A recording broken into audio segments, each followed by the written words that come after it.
the Rambler Network. This is the first of what I'm hoping will be a regular recurring series on this show. This is my book recap, January 2026. As I said in my previous episode, or the one before that, the introduction thing, or if you didn't hear that, I'm just going to recap the premise of this. So basically, this year I decided to, the original plan was I'm going to read at least one book a month. And by that, I, of course, mean audiobook. I don't have the time or the concentration to do physical books or ebooks. So, audiobooks.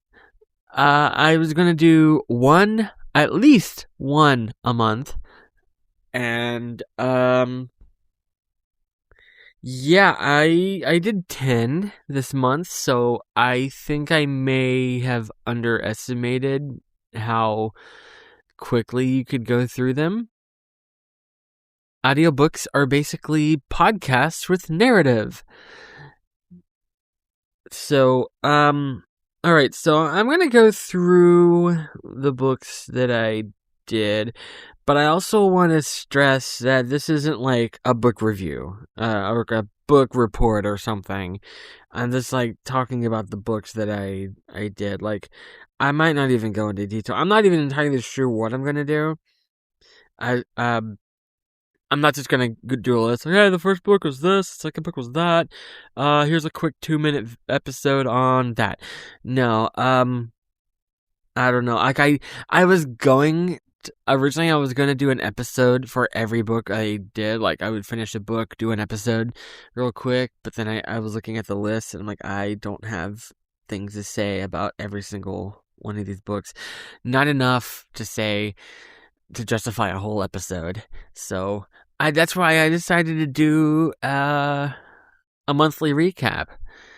Yeah, this is fun. I hope. Maybe. Okay, so very first book that I did, beginning of the year. So I use Evernote for everything, and I started an Evernote note, and I included the book title, author, and start and finish date. Oh, I should have put the narrator too. There's a couple times where the narrator was really important.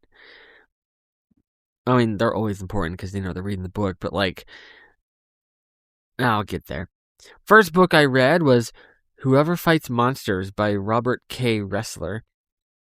Started 2nd of January and finished the 5th of January. That's when I realized, oh, this is going to go quicker than I thought.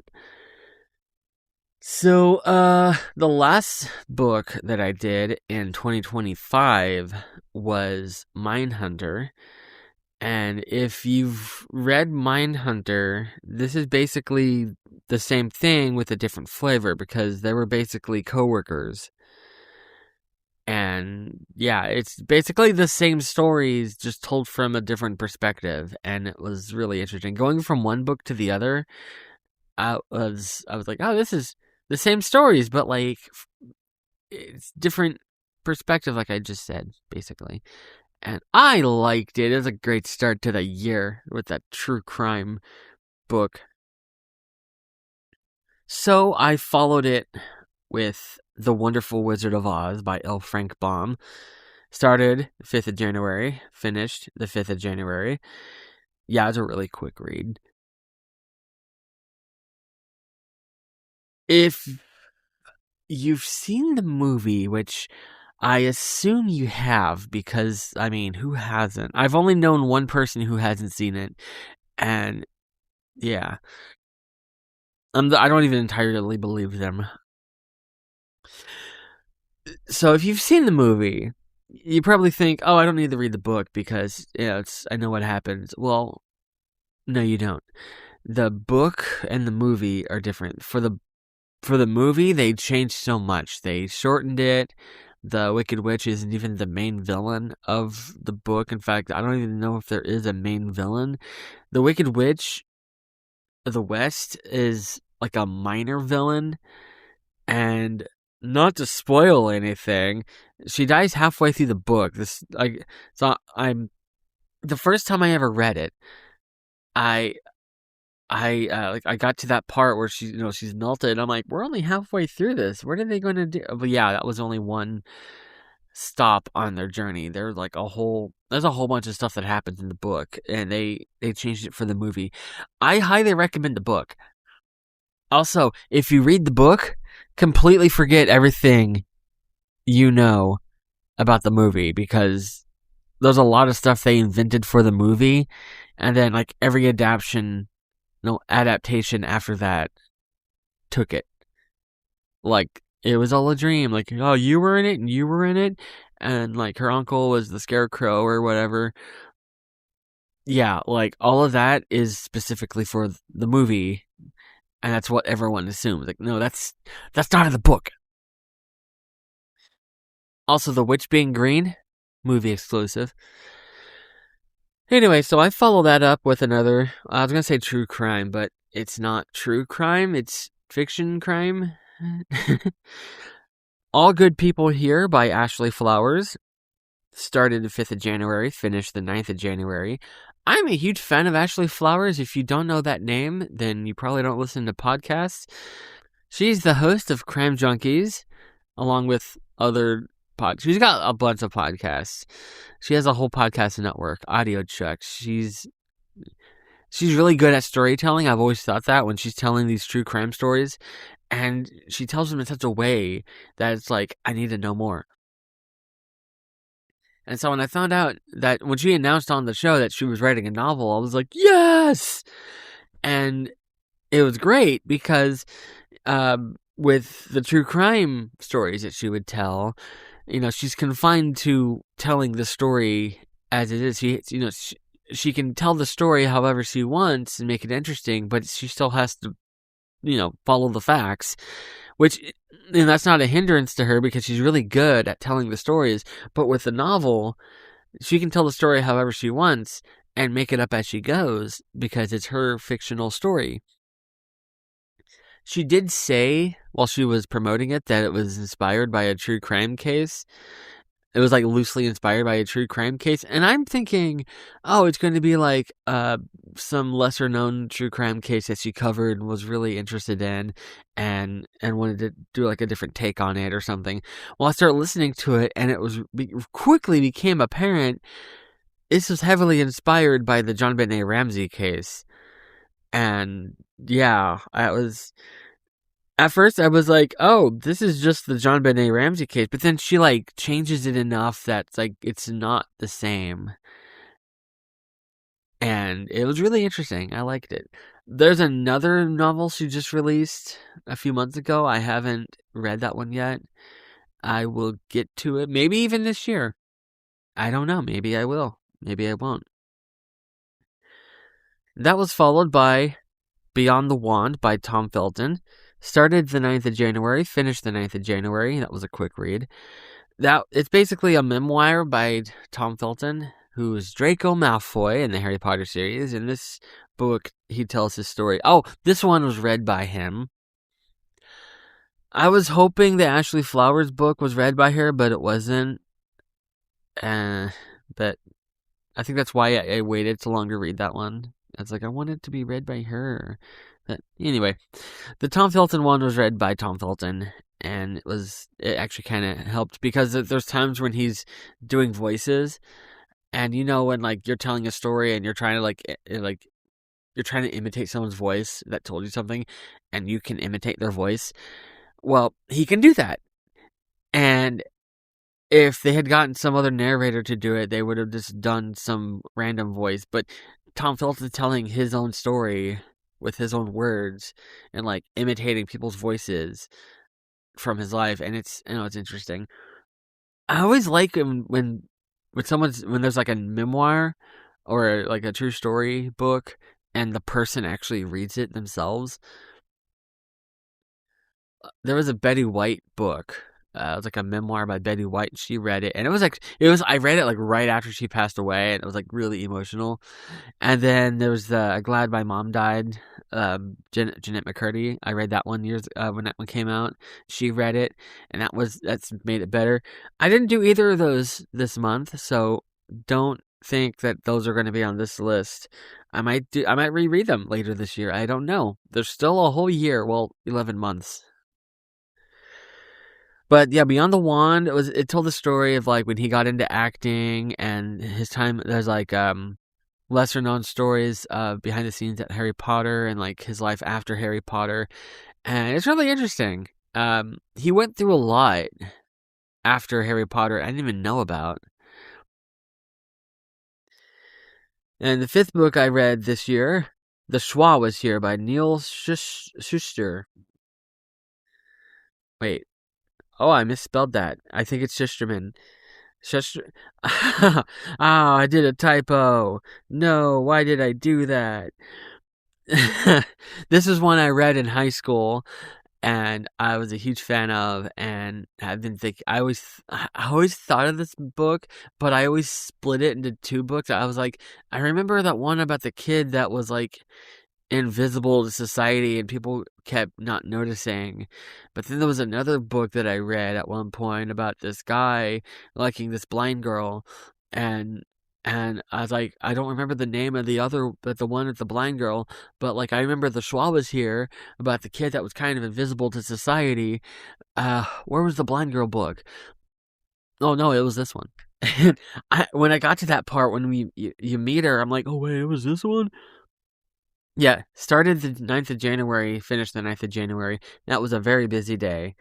I finished All Good People Here in the morning, started Beyond the Wand, finished that one around 2 or 3 in the afternoon, and started The Schwa Was Here, and finished that one in the evening. Yeah, I was off that day, and all I did was listen to audiobooks. And then kind of jumping ahead a little bit, it's going to seem, but I'll explain the gap here in a minute. No, the sixth book was The Killings at Badger's Drift by Caroline Graham. It was actually the first book of the... Oh, which one? Murdoch Mysteries? I think that there was a... I read the book when I was younger, and then about 10 years ago, I was on Netflix or something. It was a long running series called Murdoch Mysteries, and it was like a murder mystery show. And I was like, oh, that sounds interesting. And I watched the first episode. It was The Killings at Badger's Drift. I'm like, hey, that's the name of a book I read when I was a kid. And I watched the episode. I'm like, hey, this is that book I read. They ripped off the... No, this was the first book of that series. And yeah. So I started reading it the 13th of January and finished it the 17th of January. It looks like that I didn't do any books for a few days, but I did. There is one book this month that was a DNF, and I had a bunch of people recommend it to me, and I'd seen it on a bunch of lists, and apparently it's going to be adapted into a TV show. And when I posted on Facebook, like, hey, here's what I'm planning on doing. I'm going to start reading. I want suggestions. And I had 2 different friends suggest this book. And I was like, oh, okay, I guess I'll read it. And then I got 21% into it. And I'm just, wasn't feeling it. I was like, feel like I was forcing my way through it simply because my friend suggested it. And I was like, I didn't want to just pad the list. So I stopped, and it's my first DNF of the year. And I'm not going to say what the book was, because I might return to it later. I might not. I don't know. Also, it's really popular, and when I told my friends I stopped, they were like, what? They're like, it's great because blah, blah, blah. And I'm like, yeah, I get that it's popular, but I don't like something just because it's popular. It has to actually be good. And this one wasn't good. So, anyways, number 6 was The Killings of Badger's Drift. Number 7 was another book I grew up with, The Thief of Always by Clive Barker. Started the 17th of January, finished the 20th of January.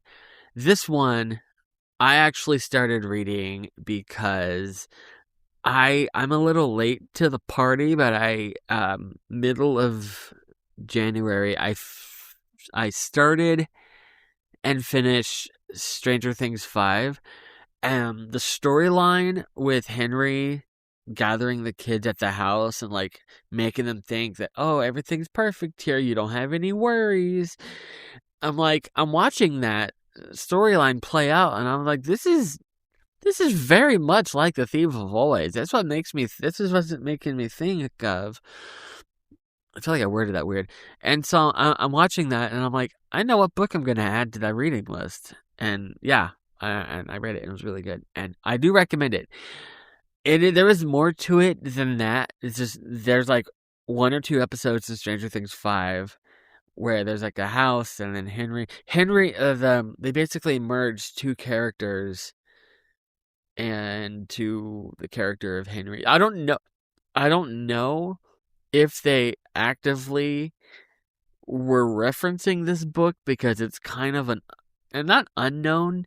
It's just when I tell people about it, they're like, I've never heard of it. I don't know anybody that's ever heard of it. It could just be, I really don't believe in coincidences, but there is nothing new under the sun. There's a lot of times I think I'm making an original story, and it's like, oh, this is like a combination of these three stories, and it's not original at all. And it's like, okay, well, maybe it was a coincidence, and it's not an original story concept, and this is just the first time I've seen it. Yeah. Thief of Always. Great book. 8th book that I did this year, called So Yesterday by Scott Westerfield. Started the 20th of January, finished the 23rd of January. And this is one I read as a kid in high school.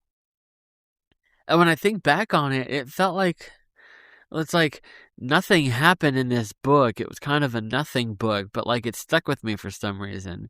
It's like, why did this book stick with me? And then I finally was like, you know what? I'm doing this whole reading list thing. I'm going to do it this year. And I listened to it, and it's not as high stakes as some other books. It's low stakes, but it involves kidnapping and conspiracy and is something cool. It's it's hard to explain.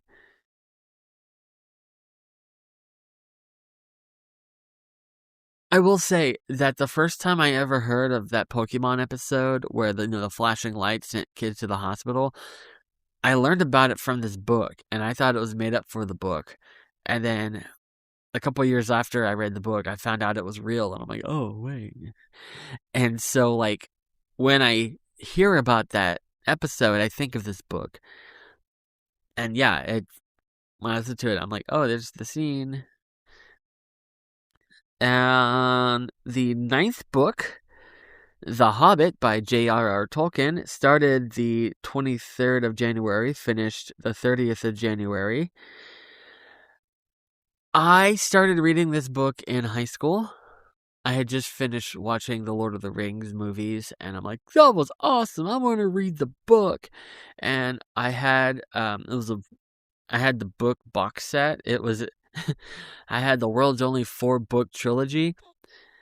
It included The Hobbit, but it still said the Lord of the Rings trilogy. It didn't say the Lord of the Rings plus The Hobbit or The Hobbit plus Lord of the Rings. It just said the Lord of the Rings trilogy, and it was a box set with the 4 books, and I always thought that was funny. So I knew The Hobbit came first, so I started with The Hobbit, and I got it like 3 chapters in, and I stopped. I'm like, this is so boring. Because I'm thinking, Lord of the Rings, it's like the way they film it. It's exciting. It's all the way through. It doesn't drag. It's exciting all the way through. And so I'm thinking, yeah, The Hobbit. And I started reading it, and it's boring. I don't like it. It's boring. And so I was like, you know what? I was like 16 at the time. I'm gonna try it again. And yeah, this is really exciting. And it helps that I had the movie to go along with. Not, I didn't watch it with it. I own it on Blu-ray, the extended cut. I have the 6 movie collection and a box set of all 6 movies, extended versions, and I haven't watched them since I got it. I just realized I bought it years ago. I should probably do that. But now I could actually visualize it as I'm reading it, and it was like really exciting. And yeah, the movie does kind of follow the book. Like everything. Here's the thing. There's a lot of scenes in the book that I think this is really interesting. The way that Tolkien writes. It's the first time I've finished a full Tolkien novel. I don't know if it's just in The Hobbit or if Lord of the Rings. I might visit Lord of the Rings later in the year. I don't know if it's every book that does this, but he narrates it like he's telling you the story. And there's times where like somebody will be giving a speech and then Tolkien will be like, he said a lot more stuff than that, but that's basically the gist of the story. That's basically the gist of what he said. And then like he'll be talking about like a little side adventure they did. And then they did other stuff while they were over there. When they were in Rivendell, they went on a couple adventures while they were over there. But, that's not part of this story. And I was like, oh, okay, I kind of see why they made it a trilogy. They did include a lot of extra stuff from like Tolkien's notes and like other books that he wrote. But they basically took those scenes and expanded them. So like I had like an hour left of like an hour and 45 minutes left of the audiobook, and then they killed Smaug, and I was like, yeah, this should be the end of the story. They killed the dragon, the mountain's free, and that should be the end. But then I saw I had an hour 45 minutes left, and I'm like, I'm at the beginning of the 3rd movie. So everyone complaining about the fact they turned this one book into a trilogy, I don't know if they've read it, but like when I'm reading it, I get to one of those scenes where like, and then other stuff happened, but that's not part of the story. Let's just continue with the story. And I'm like, oh, okay, I see what they did. They took that scene and they told that whole story instead of just skip on to the next scene. And I liked it. I already like the Hobbit movies. I know a lot of people hate it because it's reliant on CG, which I wish they had taken the attention to detail and care and everything they did for the Lord of the Rings trilogy, but they didn't. So we have what they made. It's good. I like it. We get the story, and it's basically there's even lines they say in the movie that I really liked. No, wait, no, the lines in the movie that was in the book. And speaking of narrator, I read the one I did was narrated by Andy Serkis, and I even told one of my best friends. She is a huge Tolkien fan, and I told her like, I don't know if you've heard. I was like, I know you've read The Hobbit. I don't know if you've listened to the Andy Serkis version, but you definitely need to because he is great at voices. Especially the Riddles in the Dark chapter, because he's literally the voice of Gollum. So he like that scene was just incredible listening to in the book. I was gaming. I always game while I listen to audiobooks. I actually had to put the controller down and just listen to him do the Smeagol voice. But okay, when he did the Smaug voice, Smaug. I keep saying Smog. I've always said Smog. It's Smaug. When he did that voice, I like the interpretation that Benefit Cumberbatch did, but I really wish they had Andy Serkis voice him in the movie because it was like legitimately scary, and I was like, they did really good with that voice. Oh, and then I forgot to mention the narrator of the Oz book. When I read The Wizard of Oz, it was Anne Hathaway. She was great. I don't want to like backtrack and be like, "Oh, let's talk about Wizard of Oz again." Anne Hathaway reading Wizard of Oz. That's why I should include the narrators on that. I'm going to go back and add those. And then in the next recap, I'll include the narrator. Yeah, Andy Serkis narrating The Hobbit was amazing. It was, and of course my friend was like, yeah, he did great with the voices. And I was like, of course you heard that one too. I hope he did the Lord of the Rings trilogy as well, because I'm definitely going to listen to them now. Now, the last book, I was gonna end the month with The Hobbit. I'm like, that's an epic conclusion right there, because it's the end of the month now. I'm recording this January 30th. You saw on there, I started The Hobbit on the 23rd and finished it today on the 30th. But then I saw I had 9 books. I was like, you know what? Let's find a short audiobook and make it an even 10. And so I just did a book that I've actually read this one physically like 3 times and then heard the audiobook once. And it's a movie I've watched 100 times, so I know it front and back. Because of Winn-Dixie by Kate DiCamillo, started today, finished today, and it is one of the most it's one of the most lighthearted stories I can imagine.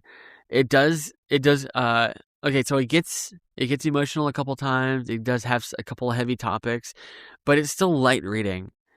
It's 3 hours, so like it's light reading for that, but it's also like very, I would say, kid friendly, family friendly. There's nothing in here I would be like, okay, maybe skip this one scene. And yeah, if you, I discovered the movie first, and I found out it was a book. I'm like, oh, I wonder what the book's going to be like. And yeah, it's one of the best adaptations, because pretty much everything in the book is in the movie. They just rearranged it. And when I told someone that, like, it's the same, like, everything in the book is in the movie, just rearranged, and they're like, oh, it must be a bad story if they can rearrange it like that and it not really affect anything. Well, no, not necessarily. You could tell a story. They tell the same story just differently, and like different things happen. Like the book starts with the preacher telling Opal the 10 things about her mama, and that happens later in the movie. I feel like that has more of an emotional impact. If you just words. She starts the book by saying, I never met my mama, so I decided to go and ask him about it, and then he just tells her. It's like right out the bat. And yeah, I feel like having him tell her later in the movie, when it's already kind of like an emotional scene, like it's like a slow moment, and then it feels earned in the movie. So yeah, like it's one of those things where like I say if I had to choose between the book version or the movie version, I'll just stick with the movie version, because it does change a few things like that. There are 2 major things I think they do change, not just like the placement of when it happens, but like actual changes in the movie. In the movie, okay, so in the book, the preacher tells Opal about Carson. In the movie, it was the Dewberry kids, and like the way they tell her, it's like it's kind of a song. Like this is the first time you see them have like a serious moment, because they're always like getting into trouble and like laughing and like mocking her, and then they have like a slow moment, like it was really bad. I watched it happen, and so like it's character growth for them. And if the preacher had just told her, it's like, oh, it's just another scene with them. And then another change in the movie from the book is there's a whole character they invented. The landlord character, who keeps trying to, like, it kind of adds drama. It does add drama to the story, because in the book she finds Winn-Dixie, and the preacher's like, we don't need a dog, and then he falls in love with the dog, and that's it. It's like, okay, we don't need a dog. Okay, we can keep the dog. But then in the movie, they add a landlord character who constantly adds pressure. You need to get rid of that dog. And yeah, eventually he comes around. But like, this just adds that extra tension, and I think it works. I like it. I will say one small thing, a little itty bitty little thing. So last time I looked up Eva Marie Saint, she's a Hollywood legend. I looked her up a few years ago. She was 96, and I'm like, okay, I know she passed away. Just when did she pass away? And then I looked. She did not pass away. In fact, she's 101, and in July 4th of this year, hoping she makes it that long, she'll be 102. And I thought that was exciting. I even did a post about it. I was like, okay, so we all rightfully got excited when Dick Van Dyke turned 100 because that was exciting. But why did no one say anything when Eva Marie Saint turned 100? She's one of the last stars of the golden age of Hollywood. And she's still alive, and she turned 101.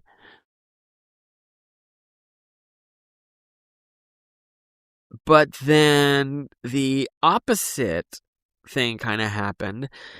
Eva Marie Saint. She played the librarian Franny, and because of Winn-Dixie, that's why I brought her up. And then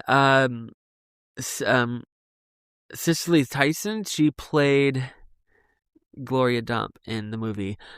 I was like, okay, I know she's still alive. Just has she been anything recently? So I went to go look her up. Turns out she passed away in 2021, a couple years ago. Oh, that's 4 years ago. Whoa. And she was 6 months younger than Eva Marie Saint. I did not realize they were that close together in age.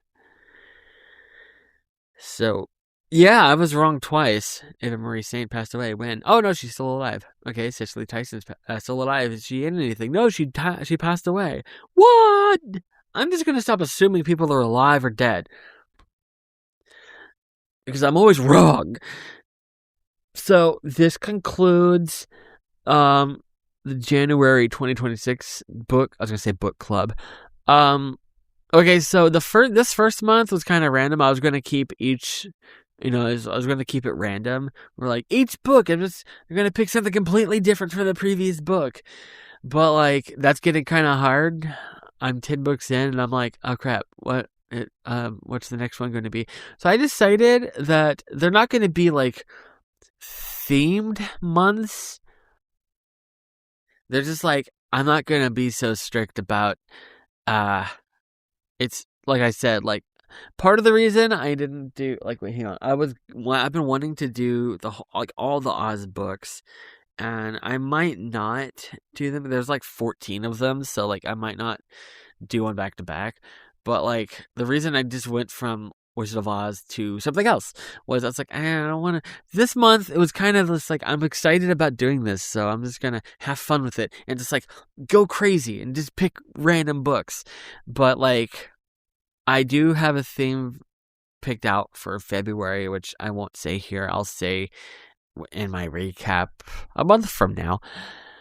And then like I don't have plans for maybe 1 month will be an Oz month, and I'll listen to those books, all of the Oz books, maybe 1 month. And then another month will be like a sci-fi month, a true crime month. I don't know. I'm winging this. I just know what February is going to be. And I'm going to start on the first book of February on Sunday or Monday, or I don't know. I'm going to start the first book. I'm going to start the first book of February in February. This is the last. Nope, tomorrow's the last day of January. So I'm going to have a book-free day. That's why I'm doing this today instead of tomorrow. Plus, I'm working all day tomorrow, and I wouldn't be able to. So that's why I'm doing this now. Yeah, I know I said in that first episode, like, I have plans for multiple episodes, and then I posted one, and then haven't posted since. Like I said, I like that this has no schedule. I can kind of post whenever, whatever. I didn't really feel pressure to be like, oh crap, I didn't post. I gotta post something. I wanted to, but then I had to work. I kept getting I had to do doubles twice this week, and I kept working more than I was scheduled. And then it's like, well, it's a good thing I don't have a schedule because I don't feel pressured about not having episodes up. So yeah, that's why I was like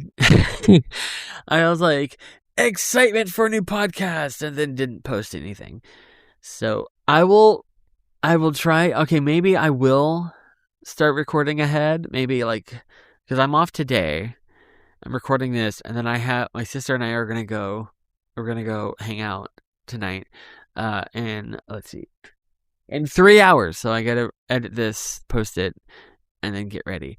So next day off, I might record 2 or 3 episodes and just kind of sprinkle them whenever. But I'm not gonna schedule them.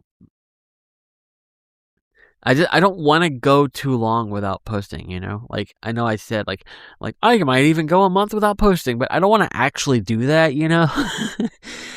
I want to post at least once a week. Maybe 5 times a week? I don't know. But, I feel less pressure about this. Like, on Casablanca, like, I started recording ahead on that because, like, it'd be like the week I recorded like 3 episodes. I'm like, I don't have to worry about it for a month. And then like it became the week of, like I don't know, I'd used up all those pre-recorded episodes, and then it was the week of, and it was like 2 days before the episode was due. I'm like, oh crap. And so like I don't feel that pressure with this podcast, which makes it more fun. It's like, well, I haven't posted in a few days. Anyway, so yeah, but I do want to post more because I do have other things I want to post. And yeah, I'm just gonna end this one here. The Rambler Network.